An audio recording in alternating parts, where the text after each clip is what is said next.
le ministre des Affaires étrangères, de la coopération africaine et des Marocains résidant à l'étranger, Nassé Bourita, a affirmé que le Maroc, en raison de ses liens historiques et de ses racines profondes en Afrique, a toujours mené une politique étrangère qui vise à adopter une stratégie continentale et internationale de solidarité et de coopération multiforme entre les pays africains, que ce soit sur le plan sécuritaire, économique, social, culturel ou humain. Dans une allocution lue en son nom par l'ambassadrice, directrice par intérim des affaires africaines au ministère des Affaires étrangères, de la coopération africaine et des Marocains de l'étranger, Madame Lamia Radi, lors des travaux du Forum national sur l'Afrique dans la pensée et la pratique de Sa Majesté le roi Mohammed V, organisé aujourd'hui, lundi à Laayoune, M. Bourita a souligné que la politique étrangère du Royaume du Maroc, dans le cadre de la coopération Sud-Sud,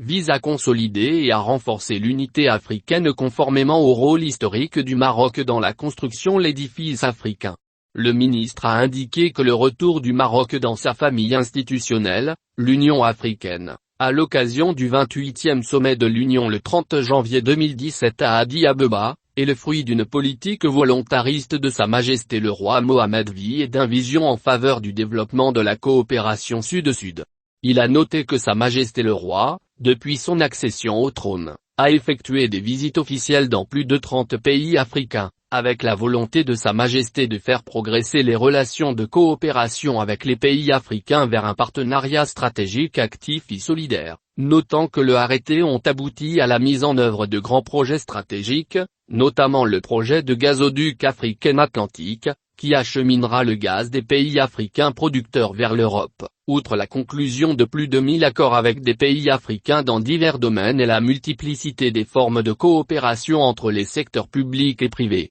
S'agissant de l'aspect paix, sécurité et stabilité, M. Bourita a souligné que le Royaume du Maroc, fort de ses liens historiques et fidèle à sa mission d'acteur engagé pour la sécurité et la stabilité en Afrique, était, comme l'a souligné Sa Majesté le 28e sommet de l'Union africaine, toujours l'un des premiers à défendre la stabilité du continent africain. Il a souligné que le Maroc, conscient que les approches d'exclusion et de sectarisme ont révélé leurs limites, estime que la lutte contre les menaces sécuritaires en Afrique ne peut avoir ses effets qu'en participant à des actions collectives impliquant une coopération régionale avec l'appui de la communauté internationale. Il a ajouté que le Maroc, en tant que partenaire pour la paix et la sécurité en Afrique, contribue aux efforts de la communauté internationale pour instaurer la paix et la stabilité au Mali, en République centrafricaine, en Côte d'Ivoire et en République démocratique du Congo, en plus à partager ses expériences et ses capacités avec des amis et frères africains qui souhaitent réaliser la sécurité et la paix en Afrique, leur pays et les préserver. S'agissant du volet culturel et religieux, M. Bourita a souligné que le Royaume du Maroc, grâce à son modèle religieux caractérisé par l'ouverture et la tolérance, et les réformes constatées dans ce domaine sous l'égide de Sa Majesté le roi Mohammed V, est devenu un exemple dans le domaine de la coopération religieuse. Il a souligné à cet égard que, sous les directives du commandeur des croyants, Sa Majesté le roi, les demandes des autorités religieuses de nombreux pays africains de bénéficier de l'expérience marocaine ont été satisfaites à travers un programme de formation des imams des pays de le continent, notant également la création de la Fondation Mohammed V pour les savants africains. D'autre part, M. Bourita a souligné que l'intégration régionale en Afrique constitue la pierre angulaire de la stratégie de stabilité durable, soulignant que le Maroc continue d'appeler à l'achèvement du processus de ces processus d'intégration pour surmonter les effets de fragmentation que le continent a subis.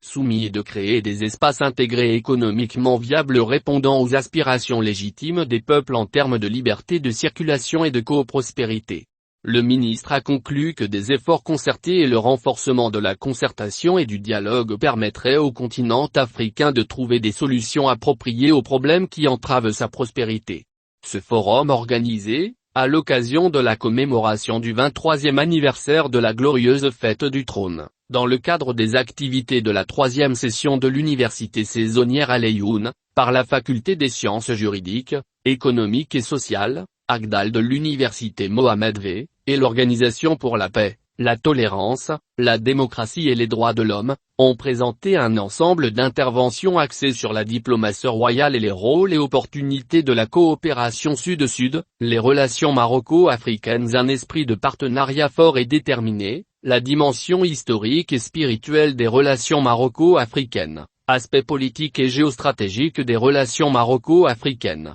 la politique étrangère du Maroc envers l'Afrique et le dossier Sahara marocain. Les travaux de ce forum, qui a été accueilli par l'École supérieure de technologie, ont réuni le gouverneur de la région Laayoune Sakia El Amra, gouverneur de la province des Laayoune, M. Abdeslam Bekra, l'ambassadeur itinérant chargé des droits de l'homme, M. Ahmed Arzni, le président de l'université Mohamed Veraba, Mohamed Gachi, et les consuls de plusieurs pays africains accrédités à El Ayoun, ainsi que les doyens des facultés des universités Mohamed V, Ibzo Rekadi Ayad, ainsi qu'un certain nombre de professeurs d'université et de diplomates d'Afrique subsaharienne, d'experts, d'acteurs collectifs et d'étudiants, marocains et étrangers.